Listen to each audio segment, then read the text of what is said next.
allow anybody to cause you to lose your self-respect to the point that you do not struggle for justice. However young you are, you have a responsibility to seek to make your nation a better nation in which to live. You have a responsibility to seek to make life better for everybody. The illusion of race was clearly drawn as the institution of slavery grew into an integrated aspect of society by the late 1600s. As slavery was rigidly defined by race, it formed a stricter hierarchical order which set black people at the bottom and created a form of white superiority. This ultimately stained America's people of color with a sense of inferiority, which is still present today. One of these inferiorities is education, sprouting from the belief of slaveholders that education was a crucial step to achieving equality and independence.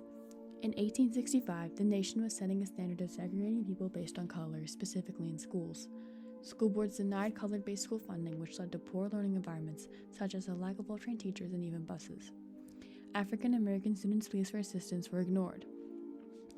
With discrimination becoming an unignorable problem in society, the National Association for the Advancement of Colored People, founded in 1909, was an organization that worked to eliminate racial prejudice. During the Civil Rights Movement, the NAACP put forth massive efforts with lawsuits into arguing the immorality of segregated schools and that every child deserved an equal education.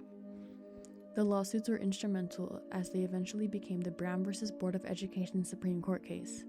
The case was eventually ruled in 1954 that segregation in schools was unconstitutional. The case's achievement broke racial barriers and established that separate but equal was illegitimate. In 1960, Ruby Bridges became the first African American to integrate into an all-white William Frantz Elementary School. Because of the monumental win the Brown v. Board of Education case, every day, Bridges was escorted to school with 4 federal marshals while angry mobs of white citizens yelled racial slurs and protested her attendance at the school. Despite the present racism, Ruby Bridges became a civil rights hero and a symbol for the significant accomplishment of the Brown v. Board of Education case. Although school integration was eventually granted, discrimination remained. The lack of equal education for Black people shifted to a scarcity of BIPOC representation and an undiversified school environment. A school environment rich in diversity can be attainable through colored teachers and staff, which benefits students of color as they can achieve greater learning. A Johns Hopkins research study in 2018 concluded that Black students who had a Black teacher once in their life were 13% more likely to enroll in college and 32% if they had 2. Education is essential, however, it can be ineffective due to the lack of representation. Scholars have noticed patterns of psychological and academic problems as a result of absence of their portrayal in the curriculum. Because of the increasing severity of lack of representation, government and youth-empowered groups have begun to take initiative. Recently, the AB 331 bill was proposed for the governor of California, Gavin Newsom, to sign, which would enforce ethnic studies as a high school requirement for at least one semester. However, on September 30th, Newsom vetoed the proposition as he believed the bill was unbalanced and in need of revision. Debates of inclusivity occurred prior since the bill centered around 4 main groups: Black and African American Studies, Chicano Studies, Native American Studies, and Asian American Studies. Many demanded an Arab American Studies as well as an integration of the Jewish community, but the studies mix and overlap the other core studies, which created controversy. However, Newsom did pass the similar bill a month earlier mandating ethnic studies into California state universities.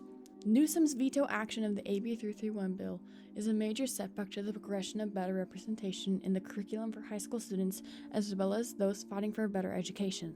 GenUp is one of the many organizations striving to change education for the better.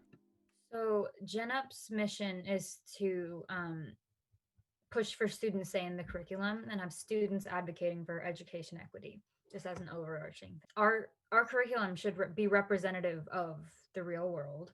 I think representation in curriculum is really important so students can connect. Having people who think differently working together is probably the best way to come to a solution that benefits every single person. It is crucial that youth generations take initiative in advocating for representation in education, because if not, the inadequate representation will stain future generations.